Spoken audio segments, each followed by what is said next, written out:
I've been covering wars for almost 20 years, and one of the remarkable things for me is how many soldiers find themselves missing it.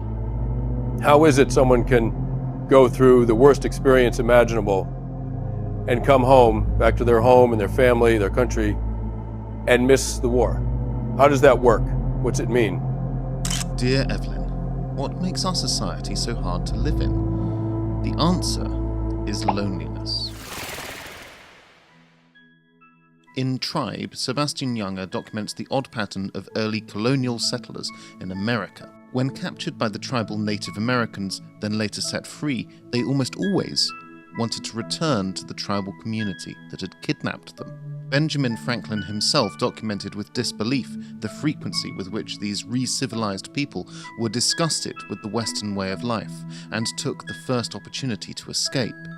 We appear to naturally prefer the tribal community to the liberal but isolating West. As Junger writes, a person living in a modern city or suburb can, for the first time in history, go through an entire day or an entire life mostly encountering complete strangers. They can be surrounded by others and yet feel deeply, dangerously alone. Emile Durkheim, the sociologist, knew that one of the best ways to track mental well-being was by measuring suicide rates. He studied 3 factors: integration with religious society, integration with domestic society, and integration with political society. He found that the more integrated people were with any of these societies, the less likely they were to commit suicide. The thing each of these groups have in common is society. As Durkheim writes, suicide rates vary inversely with the degree of integration of social groups to which the individual belongs. As wealth goes up in a society, the suicide rate goes up instead of down. If you live in modern society, you're up to 8 times more likely to suffer from depression in your lifetime than if you live in a poor agrarian society. Prosperous, liberal society makes us lonely, and loneliness leads to death. As the philosopher John Gray notes, when people left Nazi Germany or later the GDR, they had left the authoritarian terror, but had also left the collectivization and enforced socializing. They became free. They also became lonely. As another example, Junger notes that tribal communities don't have PTSD because they band together and experience things as a community.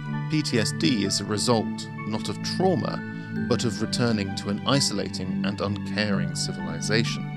Sometimes we ask ourselves if we can save the vets. I think the real question is if we can save ourselves. And how do we save ourselves? Forcing people to be social is authoritarian and wrong. Not forcing them to be social leads to loneliness and higher suicide rates.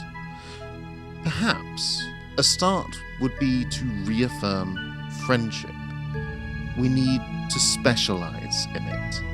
It needs to be as important as earning a wage or gaining an education, not just an add-on supplied by social media, but an essential part of our lives, supplied by our constant attention and deliberate action. We cannot be happy alone. As Epicurus, that first great expert on happiness, wrote, "Of all the things that wisdom provides for the happiness of the whole man, by far the most important is the acquisition of friendship." Sweet dreams.